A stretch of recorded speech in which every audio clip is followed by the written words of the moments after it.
वाहिगुरु जी का खालसा वाहिगुरु जी की फतेह। एक बार श्री गुरु नानक देव जी भ्रमण करते करते पठानों की बस्ती में जा पहुंचे।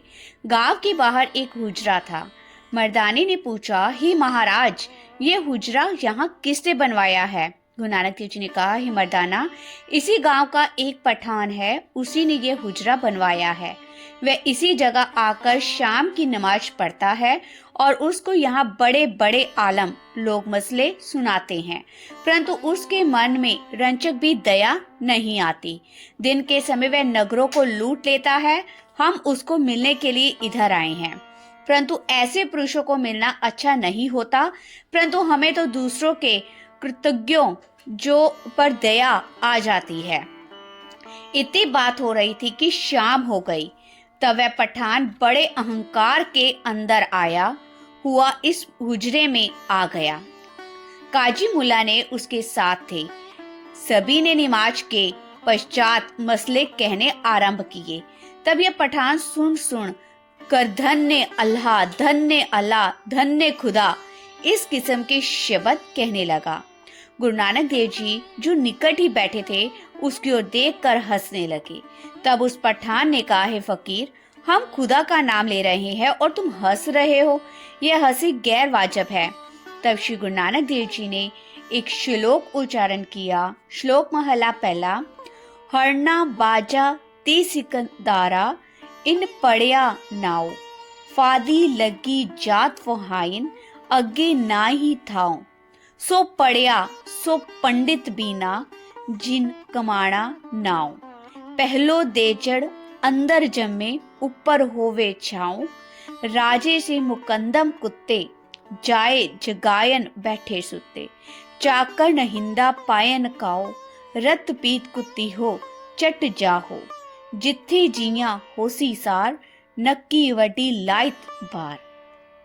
अर्थात जब उसने गुरु नानक देव जी के मुख से ये श्लोक सुना तो कहने लगा, हे फकीर साईं, क्या ईश्वर का नाम जपने से छुटकारा नहीं होगा तो और किस प्रकार से छुटकारा हो सकता है?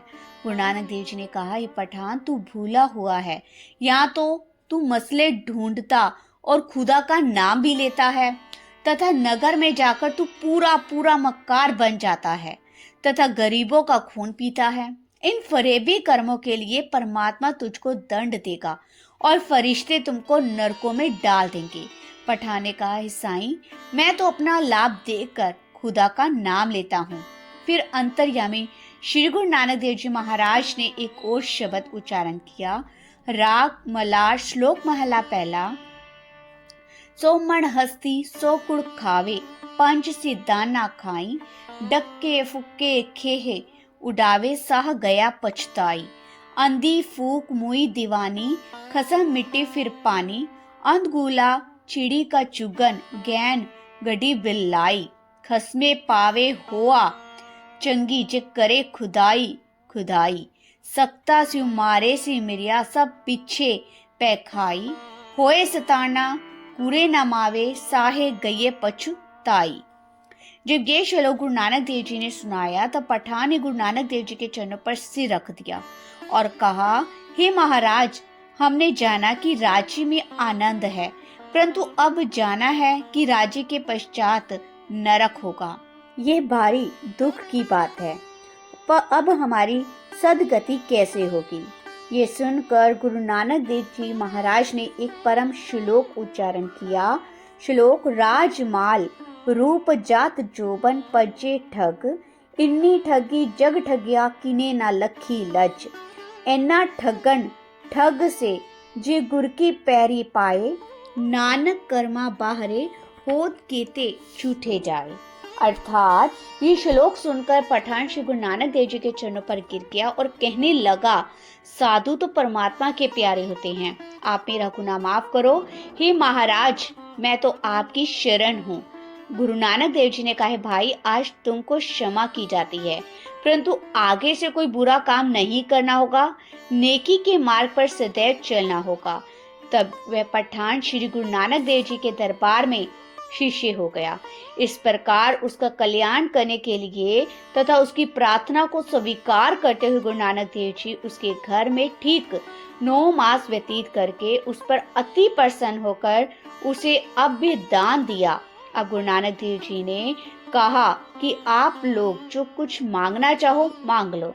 उन्होंने कहा, गुरु जी आप अपनी कृपा से वह वस्तु हमें दो जिसको हमारी आगे की संतान भी देखकर आपकी दया स्मरण रखे। गुरु नानक देव जी ने कहा, आप कड़ा प्रसाद बनवाओ जिसमें मैदा, चीनी और घी बराबर का हो। उन्होंने एक हिंदू हलवाई से कड़ा प्रसाद बनवाया तथा गुरु जी के आगे रखवा दिया। गुरु जी ने कहा, तुम लोग इस पर एक चादर डालो।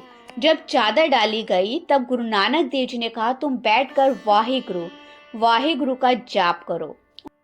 उन पठानों ने वैसे ही किया। फिर गुरु नानक देव जी ने मुझे कहा, बाला ये चादर उठा के इनको दे दो। मैंने चादर उतारकर उन लोगों को दे दी। गुरु नानक देव जी ने आज्ञा दी कि तुम कड़ा प्रसाद इन लोगों में बांट दो। जब चादर उठाई गई तो उस कड़ा में एक पंजे का निशान लगा हुआ देखा। तब गुरु नानक देव जी ने उसे कहा, जब तुम कोई कठिन काम आ पड़े तब इस प्रकार कड़ा प्रसाद बना के नाम जपना, चादर डालकर प्रभु से विनती करनी। जब चादर उतरने पर पंजे का निशान देखो तो जान लेना कि तुम्हारा कार्य अवश्य ठीक होगा और फिर कड़ा को बांट देना। यदि पंजा ना लगा तो फिर यह कड़ा प्रसाद नहीं बांटना। पठानों में आज तक यह रीति है। वह सभी पठान गुरु नानक देव जी के शिष्य बन गए। उनका उद्धार करके श्री गुरु नानक देव जी महाराज वहां से आगे रवाना हो गए। वाहिगुरु जी का खालसा, वाहिगुरु जी की फतेह।